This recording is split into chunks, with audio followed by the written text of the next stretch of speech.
നമസ്കാരം. മലയാളി വാർത്തയിലേക്ക് സ്വാഗതം. ബാലരാമപുരത്ത് 2 വയസ്സുകാരിയുടെ കൊലപാതകത്തിന് ശേഷം ദേവസ്വം റിക്രൂട്ട്മെന്റ് കേസിൽ അകത്തായ അമ്മ ശ്രീധുവിനെ ബാലരാമപുരം പോലീസിലും സുഹൃത്തുക്കളോ എന്നുള്ള ചോദ്യമാണ് ഇപ്പോൾ ഉയരുന്നത്. ദേവസ്വം ബോർഡിലെ നിയമന തട്ടിപ്പിലെ പരാതി ബാലരാമപുരം പോലീസിന് 1 മാസം മുമ്പ് കിട്ടിയെന്നാണ് സൂചന. എന്നാൽ ഇതിൽ അന്വേഷണം നടന്നില്ല. ഈ സാഹചര്യം അറിഞ്ഞാണ് തന്റെ 30 ലക്ഷം രൂപ കളവ് പോയെന്ന പരാതിയുമായി ശ്രീധു എത്തിയത്. തൊഴിൽ തട്ടിപ്പിന്റെ ആദ്യ പരാതിയിൽ അന്വേഷണം നടന്നിരുന്നുവെങ്കിൽ ആ 2 വയസ്സുകാരിയുടെ ജീവൻ നഷ്ടമാകില്ലായിരുന്നു. തിരുവിതാംകൂർ ദേവസ്വം ബോർഡിനുള്ളിലും ശ്രീധുവിന് സുഹൃത്തുക്കളുണ്ടെന്നാണ് ചില മാധ്യമങ്ങളിലൂടെ വരുന്ന റിപ്പോർട്ടുകൾ. ഇവരിലൂടെയാണ് ദേവസ്വം ബോർഡിന്റെ ശംഖുമുദ്രയുള്ള സീൽ ശ്രീധുവിന്റെ കയ്യിലേക്ക് എത്തിയത്. ഈ തട്ടിപ്പിൽ ശംഖുമുഖം ദേവിദാസന് പങ്കുണ്ടെന്ന അന്വേഷണം പോലീസ് ഊർജിതമാക്കിയിട്ടുണ്ട്. ശ്രീധുവിന്റെ 2ാം ഭർത്താവുള്ളതായി ശംഖുമുഖം ദേവിദാസൻ എന്ന ജ്യോത്സ്യൻ വെളിപ്പെടുത്തിയിരുന്നു.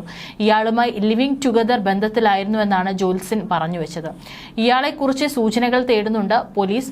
ദേവസ്വം ബോർഡിൽ ജോലി വാങ്ങി നൽകാമെന്ന് പറഞ്ഞ് 10 ലക്ഷം രൂപ തട്ടിയെടുത്തു എന്ന് നെല്ലിവിള സ്വദേശി ഷാജിയുടെ പരാതിയിലാണ് ശ്രീധുവിനെ അറസ്റ്റ് ചെയ്തത്.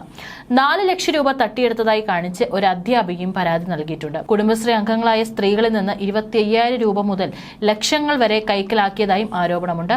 ഇവർ ദേവസ്വം ബോർഡ് ജീവനക്കാരെയാണെന്ന് വിശ്വസിപ്പിക്കാൻ വ്യാജരേഖ ചമച്ചതായും കണ്ടെത്തിയിട്ടുണ്ട്. ശ്രീധുവിന്റെ മൂത്ത മകൾ പഠിക്കുന്ന സ്കൂളിലെ PTA ഭരണസമിതി അംഗങ്ങളാണ് പ്രധാന പരാതിക്കാർ.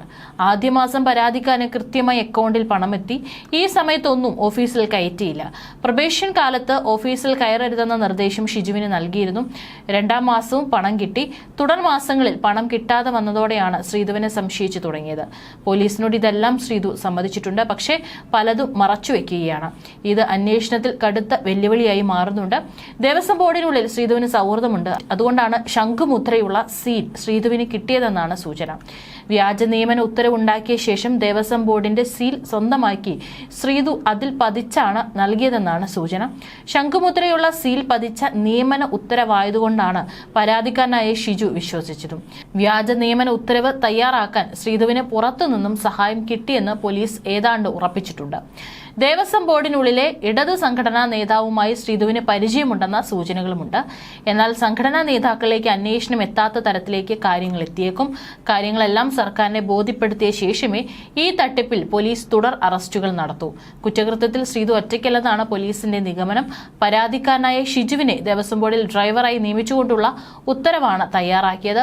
ദേവസ്വം സെക്ഷൻ ഓഫീസർ എന്ന പേരിലാണ് ശ്രീധു ഇത് തയ്യാറാക്കിയത്. ഇതിനിടെ കുഞ്ഞിന്റെ കൊലയ്ക്ക് കാരണം എന്താണെന്ന കാര്യത്തിൽ പോലീസിന് ഒരു വ്യക്തതയും വന്നിട്ടില്ല.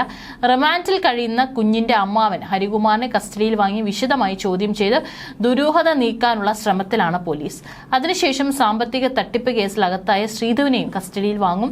നിയമന തട്ടിപ്പിന് പുറമെ പണം വാങ്ങിച്ചിട്ട് തിരികെ കൊടുക്കാതെ കബളിപ്പിച്ചു എന്ന പരാതിയും ലഭിച്ചിട്ടുണ്ട്. ഇതെല്ലാം പരിശോധിച്ച് കൂടുതൽ കേസുകൾ എടുക്കും. ജ്യോത്സ്യൻ ദേവിദാസിന് 36 ലക്ഷം നൽകിയെന്ന പരാതി വ്യാജമെന്നും നിഗമനം. അതേസമയം ദേവേന്ദു വധത്തിലെ കൂടുതൽ വിവരങ്ങൾ തേടി പോലീസ് ഹരികുമാറിനെ കസ്റ്റഡിയിൽ ചോദ്യം ചെയ്യാൻ അപേക്ഷ നൽകും. 5 ദിവസത്തേക്ക് കസ്റ്റഡിയിൽ വേണമെന്നാണ് ആവശ്യം. കാരണം ഇത്രയും ദിവസമായിട്ടും എന്തിനാണ് ഈ ഒരു പിഞ്ചു കുഞ്ഞിനെ കൊന്നത് എന്നുള്ളതിനെ കുറിച്ച് ഒരു വ്യക്തമായ ഉത്തരം ഈ പറയുന്ന കുറ്റസമ്മതം നടത്തിയിട്ടുള്ള പ്രതി ഹരികുമാറിൽ നിന്നും അല്ലെങ്കിൽ ഈ കുട്ടിയുടെ അമ്മ ശ്രീധുവിൽ നിന്നും ഇതുവരെയായിട്ടും പോലീസിന് ലഭിച്ചിട്ടില്ല. പക്ഷേ അതിനപ്പുറം മറ്റു ചില തട്ടിപ്പുകളും കൂടി ഇതിലേക്ക് ഇപ്പോൾ ഉൾപ്പെട്ടിരിക്കുകയാണ്. അതിനെക്കുറിച്ചും സൈഡിലൂടെ അന്വേഷണം നടക്കുന്നുണ്ട്. അതിനൊപ്പമാണ് ഈ ഒരു കുരുന്നിന്റെ കൊലപാതകത്തിലേക്ക് നയിച്ച കാരണവും പോലീസ് കണ്ടെത്താനുള്ള ശ്രമങ്ങൾ തുടരുന്നത്.